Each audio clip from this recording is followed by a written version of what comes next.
Just as promised, today we're uncovering part 2 of potential Knicks trades that might happen this season. So without any further ado, let's dive straight into the first prediction.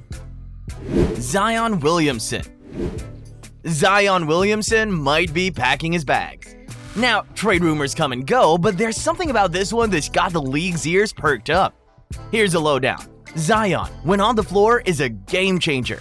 His PER is through the roof, and anyone with an eye for basketball can see his talent. But there's a significant if there. His time on the floor. With only 114 appearances out of a possible 308 games, questions about his long-term health and commitment are looming larger than ever. Financially speaking, the Pelicans are approaching a crossroads. With Zion's $194 million extension on the horizon and the sizable contract of CJ McCollum's on the books, the team's salary cap flexibility is under the microscope. A potential trade could help New Orleans recalibrate and focus on future growth. But is a Randle for Zion swap the answer? On paper, Randle's ISO-heavy play and mid-range game might provide some offensive diversity for the Pels. But the Knicks would have to sweeten the pot. Maybe throw in a pick-and-roll expert or a 3-and-D wing, plus a few draft assets to get the Pelicans' attention. From an X's and O's perspective, imagine Zion running the pick-and-roll with a true point guard in the Big Apple, or better yet, rekindling that Duke Blue Devils chemistry with RJ Barrett on fast breaks and in half-court sets.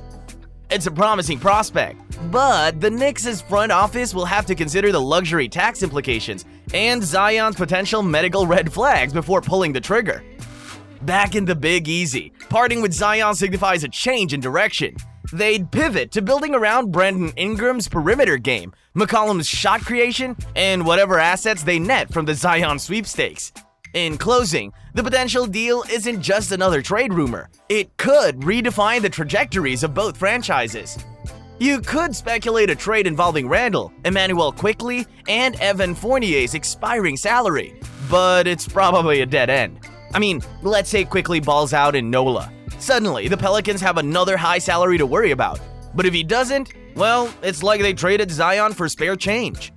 Now, I know we're all dreaming of the RJ Zion reunion. Duke 2.0 in the Big Apple, right? But Zion's a phenom. Remember his sophomore year? Kid was putting up numbers that had him rubbing shoulders with legends like LeBron and Curry.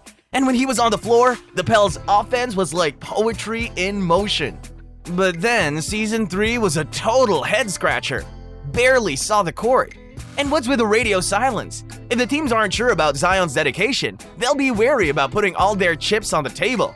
No one wants to buy a mystery box. So who's the next best thing after Zion? Might sound crazy, but Randle was actually outperforming Zion in the All-NBA race a couple of years back. Sure, Randle's not Zion, but on his night, he could be the budget version. To get there, he's got to play with that fire, be more assertive, especially when attacking the rim. But it's unlikely that David Griffin, the Pelicans executive, would consider trading the former #1 pick for Julius Randle. And this is where Zion comes in. If he really wants a trade to happen, he needs to take a page out of Damian Lillard's book and make some noise in the league. We've already seen something similar happen with Kristaps Porzingis and the Knicks before. The Knicks would have to weigh the opportunity cost of giving up future picks for an injured player, just like the Mavericks did. Yet remember, it's the mysteries around Zion, his fitness, commitment, and that mammoth contract. That might make all this possible. New York could tempt him with the bright lights and a chance to recreate those Duke highlights. For this to click though, the Knicks' young guns need to be on point. Surround Zion and RJ with snipers and get a big man who's a dual threat, protecting the house and hitting those deep shots. It's gutsy, but it just might be the game changer. Or plot twist. The Knicks might pivot, shatter the young core, and chase another superstar. If they can't light a fire under Randle, this Zion opportunity might be golden. Karl Anthony Towns. Most fans can't decide whether they're head over heels for him or just lukewarm. Now pairing him with Brunson, offensively, that's pure fireworks. I mean, Cat's efficiency is off the charts. For someone standing 7 feet, his three-point percentage hovers around the 40% mark, which is guard territory. But it's not just a percentage, it's the volume that's truly astounding. His ability to stretch the floor opens up lanes for guards and wings, offering a spacing advantage few teams can boast. Factor in his pick-and-pop proficiency with someone like Brunson, and you've got a duo that could potentially have defenses scrambling. However, defenses remain the stumbling block. Historically, power forwards who operate more as stretch fours tend to be defensively challenged, especially when pulled out to the perimeter. When looking at advanced metrics like defense real plus-minus or DRPM, Towns' numbers are middling at best. The Knicks, under Thibodeau, have always prided themselves on defense. Integrating Karl into the system would require some significant schematic adjustments. And while the synergy with Gobert on paper looks promising, translating that to on-court success is another matter entirely. Financially speaking, comparing Randle and Cat is tricky. Towns' contract, given his age and potential upside, might be more justifiable in the long term, but that's contingent on him staying healthy and evolving as a player, especially on the defensive end. Remember, a team's cap space isn't just about talent, it's about value. Can KAT's production, potential, and star power justify the cap hit compared to Randle's more balanced contract? Some people have also thrown around the idea of a jumbo lineup with Randle at the 3.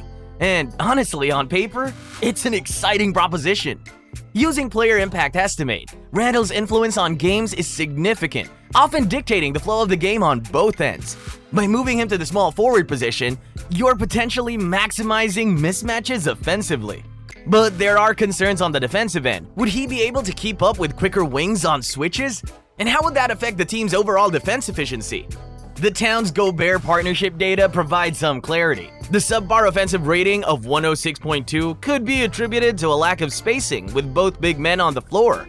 But Cat thriving as the sole big man further emphasizes his natural position at the 5. It's a clear indication that he's more effective when operating in space, which is diminished when paired with another traditional big.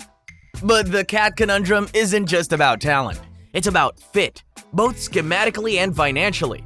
The Knicks brass would have to weigh the immediate benefits against long-term implications, both on the hardwood and the balance sheet. The Timberwolves are currently in a real bind with that luxury tax looming over them. The clock's ticking, and they might not be able to keep all their star power under one roof. It seems like the game plan now might be to flip Karl Anthony Towns, aka Cat, for a mix of solid rotation players and possibly send off a few of their vets to ease the financial strain.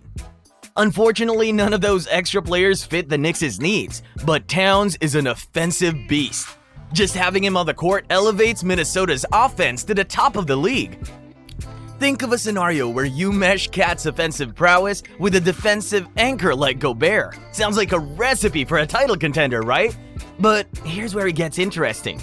The stats reveal that when Cat and Gobert share the floor, things aren't as rosy on the offensive end. Yet, let Cat run the show solo, and the points rack up. The evidence is clear. Towns is a force to be reckoned with. Place him alongside Brunson and Randle over at Madison Square Garden, and you've got a Big Apple Big 3 that could light up the East. And if Coach Thibodeau smartly staggers their minutes, he might just prolong their energy and efficacy throughout the grueling season, sidestepping his habit of running his stars ragged.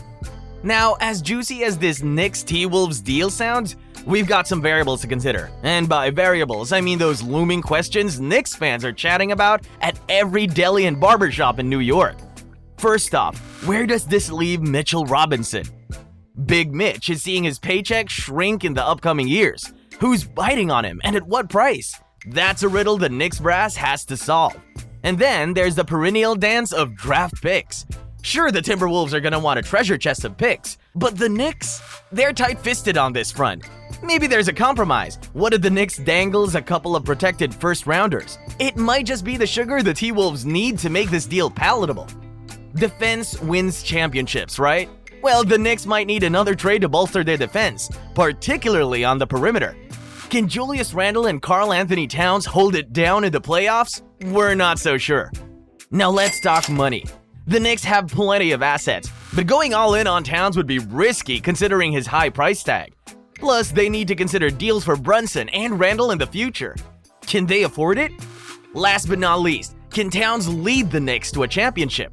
Despite his impressive stats, his impact has been underwhelming. Is trading for him worth the gamble? It's a tough decision, reminiscent of the Bargnani trade disaster. Will the Knicks learn from their mistakes or make a franchise-altering trade? Only time will tell. The Knicks' acquisition of Bargnani was influenced by CAA's behind-the-scenes maneuvering.